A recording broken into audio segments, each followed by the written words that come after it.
Bonjour, vous êtes bien sur Radio Aljabre. Je suis Amalan Chaoufik en classe de CM2C. Et je suis Mohamed Sentaj en classe de CM2C.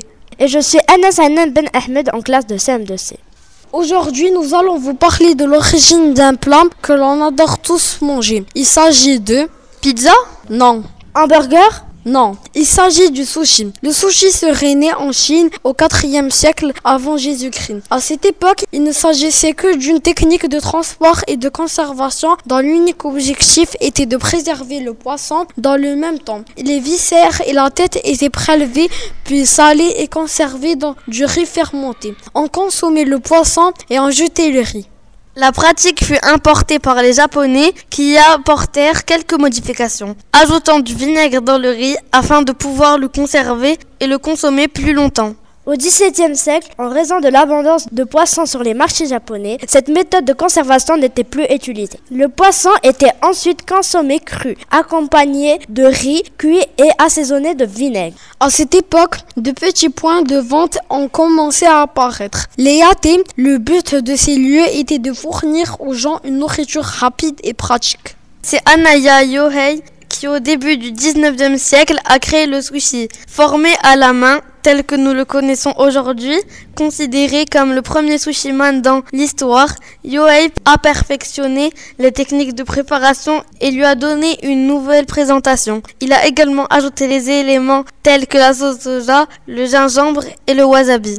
Le sushi est donc un plat traditionnel japonais, composé d'un riz vinaigré appelé shari, combiné avec un autre ingrédient appelé neta. Sushi neta, qui est habituellement du poisson cru ou des fruits de mer. Cette forme d'art culinaire est un des emblèmes de la cuisine japonaise dans le monde, alors qu'au Japon, sa consommation n'est qu'occasionnelle. Aujourd'hui, il existe différents types de sushi. Le maki, le nigiri, le futomaki, le temaki, le uramaki, le osomaki, le genkan et le oshi. Tu oublies le sashimi. Non, le sashimi n'est pas considéré comme un sushi. Même s'il est présent dans les repas de ce type, il s'agit simplement de poissons crus finement tranchés. Le sushi appartenant à une certaine culture, il faut savoir que lors de la dégustation, certaines règles doivent être respectées. Tout d'abord, chacune des pièces doit être ingérée en entier. Il est très incorrect de les couper. Pour manger les sushis, il faut utiliser les fameuses baguettes. Les hachis, curieusement la manière la plus traditionnelle, consiste à manger les morceaux en les tenant avec les mains. Il est d'usage de commencer avec des poissons faibles en gras et de poursuivre le repas avec les poissons plus gras.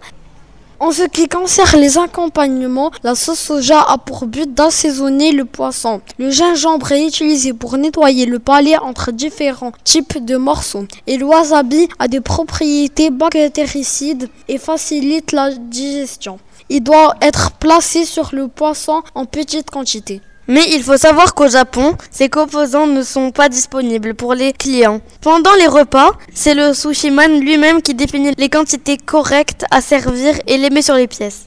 Enfin terminé, le repas en buvant un thé vert chaud est un moyen d'exprimer sa satisfaction. Voilà, c'est tout pour aujourd'hui. Merci, à la prochaine.